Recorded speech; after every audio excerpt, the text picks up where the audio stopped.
It's very nice.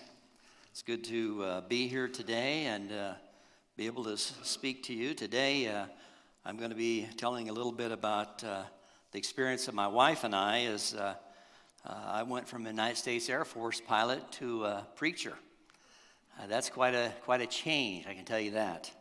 And I'm happy to be able to do it today. I prayed about what to speak about this week. Normally, I just have sermons that are real biblical sermons, but today I'm going to be some biblical, of course, but mostly I'm going to be talking about my own experiences coming from pilot to preacher. We're going to start today by talking a little bit about experience I had. I was an Air Force pilot, and then was during the Vietnam War. I flew 95 combat missions in Vietnam, and one day I was on a mission flying. Now we're going backwards here. One day I was on a mission flying there in South Vietnam, and this is a plane that I was flying there. It was called an EC-47.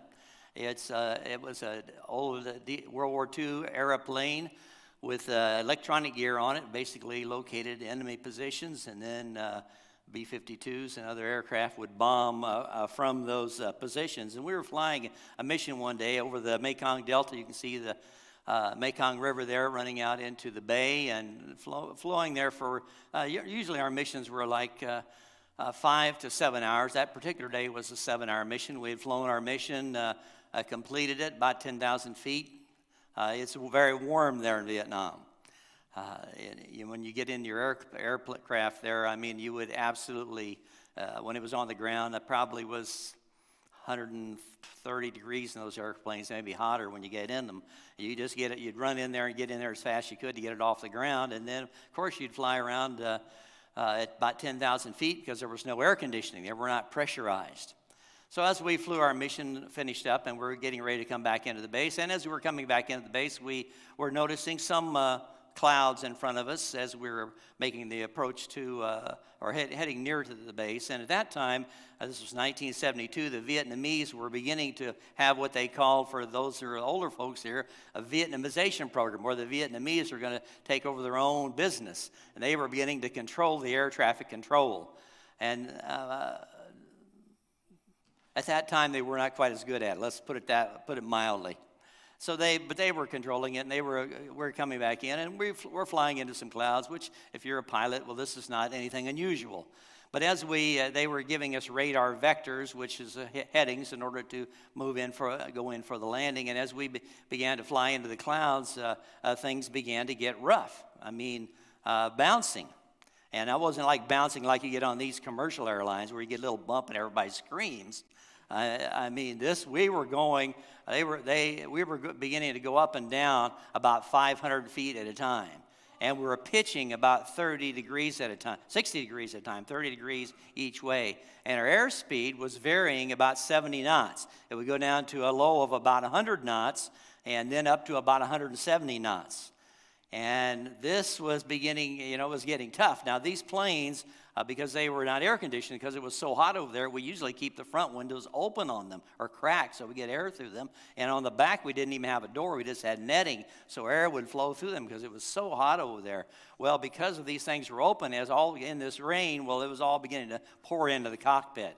And I mean, we were pitching. And the pilot, I was a co-pilot then, and the pilot and I were trying to control things. And I mean, it was getting completely out of hand. We thought we're gonna die. And finally, I told the pilot, I said, let's just fly. We had it turned on the weather radar, and I said, let's just get out here somewhere where we can get out of the clouds, or these guys are going to kill us, because they vectored us into a huge thunderstorm. So we turned on the weather radar, flew out into an area that was not as many clouds, and called in and said, we're almost emergency fuel, which meant we were emergency fuel. Well, a big thunderstorm, of course, came over the base there, and they said, well, you're the first in line of 16 planes to come in. Now, I knew we were in trouble when we were in this storm, because I turned around and looked in the back, and there was a navigator, which really didn't do navigation. They just did plotted coordinates, and the other crew members all had put their parachutes on. They were getting ready to bail out. And the parachutes hooked onto the front of your jacket, so the pilots could never wear the parachute. So I knew then we were in big trouble. When everybody puts the parachutes on, you know you're in trouble. But finally, so we began to make our approach and avoiding the clouds as best we could. We made our approach into the runway. And as you're coming into land on a runway, basically they'll give you radar vectors, but generally they're going to give you a downwind heading, which is like this. You turn right on the base, and then you're lining up to the runway. We'll pretend this is a runway. Well, as you're lining up on a runway, when you're controlling an aircraft, you're flying on a commercial airliner too. In order to land in a crosswind. That day there was extreme crosswind. And in order to land in a crosswind, you're turning in the aileron into the wind so that you're basically crabbing into the wind to keep your having a heading like you're trying to land here. Your heading is right here, but you're actually going this direction. And in order to land, then you have to push the opposite rudder in order for the plane to be straight when you land. Otherwise, when you land, you'll land sideways, and this is not good on tires and will cause the plane to tip over and kill yourself. You don't want to do that. So we're coming in here, and I'm watching, and I'm doing all the radios and gear and all these things.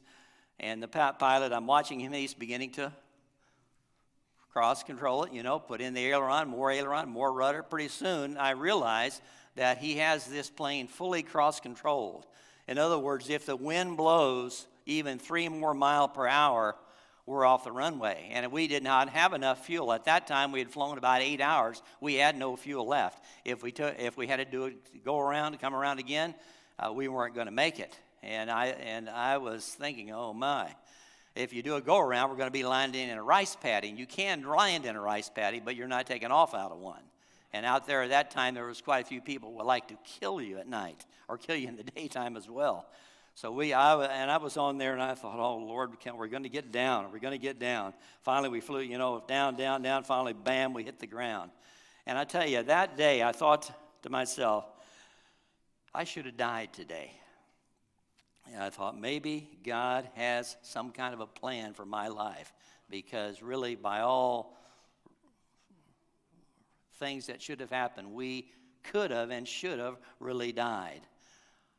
This verse then began to mean more to me. Trust in the Lord with all your heart, and lean not to your own understanding. In all your ways acknowledge him, and he shall direct your paths. Today I'm going to tell you about how God directed my path from being an Air Force pilot to being a preacher of the gospel. I'm going to take you back a few years, though. I grew up on a farm in western Missouri. My dad was a World War II veteran in the Battle of the Bulge, and he had what's called PTSD. They didn't know anything about it. They didn't make a lot of talk about it then, but I'm sure he had it now thinking. And we grew up in a much more meager circumstances than we have now. We grew up there on a farm. We had one farm, then we purchased a second farm. I grew up with no indoor plumbing till I was 16 years old. People tell me, oh, I got it so tough, and they're whining all the time. I think, shut up. You don't have it that tough. You don't even know what tough is. We listen to this all the time on the news media. I want to tell you, Pastor made allusion to this last week. I want to tell you how to be a lot happier. Turn off the news. Turn it off. Because it's what the pastor called it, like the devil's advertising or something like this. It's just not good. I grew up in tough. We grew up, no indoor plumbing, all these things. In fact, when it came time, I was 16, and Dad said, well, we can get either plumbing in our house, which is bathroom, shower, and everything, or we can get a new car. Now, I was 16. What do you think I wanted? I never had indoor plumbing. I'd rather have a new car. Well, I grew up attending the Concordia Baptist Church, where I learned the love of God, and I was baptized at 9 years old. And I knew exactly what I was doing when I was baptized. People say, well, children don't know what they were doing. I knew exactly what I was doing. I was 9 years old. I accepted Jesus. I was excited and happy to give my life to Jesus and to be baptized. Well, then, of course, I did all the normal things that children do there, playing basketball, baseball. I was in the band. Of course, we had our farm work. We were busy day and night. I was a very active person and enjoyed working. Even as a young boy, I couldn't wait to get home from school to get onto the farm and begin doing work. I liked to work. And so I enjoy those things. But then I graduated from high school, was off to college.